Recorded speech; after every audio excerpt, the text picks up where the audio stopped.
mövzusunda tədbir keçirilib. Beynəlxalq Heydər Əliyev Düşüncə Mərkəzinin təşkil etdiyi tədbir çərçivəsində kütləvi informasiya vasitələrinin əməkdaşları mükafatlandırılıb.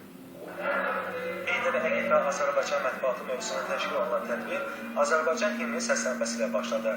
Tədbiri giriş sözü ilə açan Beynəlxalq Heydər Əliyev Düşüncə Mərkəzinin prezidenti Vüsal Bayramov Azərbaycan mətbuat tarixini nəzər saldı.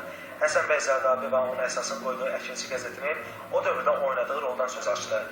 Bildirildi ki, o vaxtdan ötən 139 ildə müxtəlif tənzil və itibat dövrləri keçirən Azərbaycan mətbuatı daim cəmiyyətin proseslərə baxışını əks etdirən güzgü rol oynayıb. Qeyd olundu ki, Azərbaycan müstəqilliyi əldə etdikdən sonra 1998-ci ildə Ulu Öndər Heydər Əliyevin qərarı ilə ölkədə sensuranın ləğvi, mətbuatın inkişafına yeni mərhələnin başlanması niyyətdə qaldı.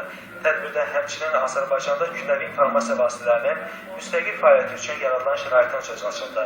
Bildirildi ki, Azərbaycan Konstitusiyasında söz və mətbuat azadlığının təməl prinsipi olaraq əksini tapması, ölkədə medianın azad və güclü bir cəmiyyət institutu kimi formalaşmasına təkan verib.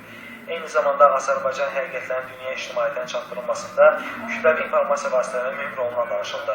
Həmçinin 2009-cu ildə ölkə başçısının qərarı ilə kütləvi informasiya vasitələrinin Dövlət Dəstəkləri Şurasının yaradılması ilə medianın maddi-texniki bazasının möhkəmləndirilməsi istiqamətində görülən işlər diqqətə çatdırıldı.